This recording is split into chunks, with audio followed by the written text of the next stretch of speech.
It's the 4th day of Financial Literacy Month, and it also just so happens to be Founders Day for Kappa Epsilon Psi Military Sorority Incorporated. So today's financial literacy tip is going to be for my military folk.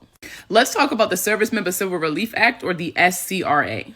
The SCRA covers all active duty service members and reservists and National Guardsmen on active duty, and some of these benefits do extend to your dependents. The benefit starts the day you enter active duty service, and it usually ends between 30 and 90 days after your service is over.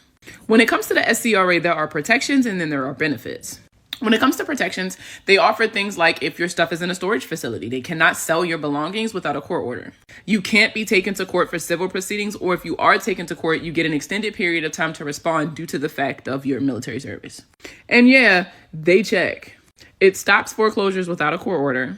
And it prevents your landlord from evicting you unless your rent is higher than this amount, which changes every year.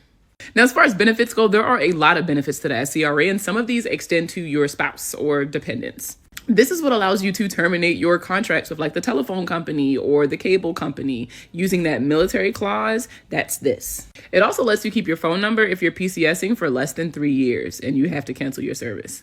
This also allows you to terminate the lease for a vehicle that you signed prior to your service if you are mobilized, if you PCS OCONUS, or if you deploy OCONUS.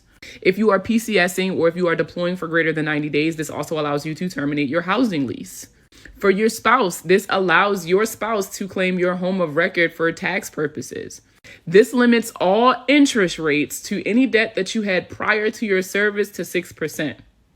Anything with an interest rate, so student loans, car loans, mortgages, etc.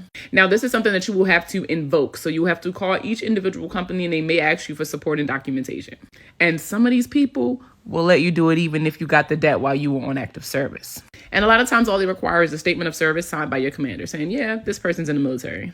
Obviously, there's more nuance to these benefits and protections, as well as there are additional benefits and protections, but these are the most important ones you guys need to know. So if you have any questions, make sure you guys put them in the comments, and I will see you tomorrow for another tip.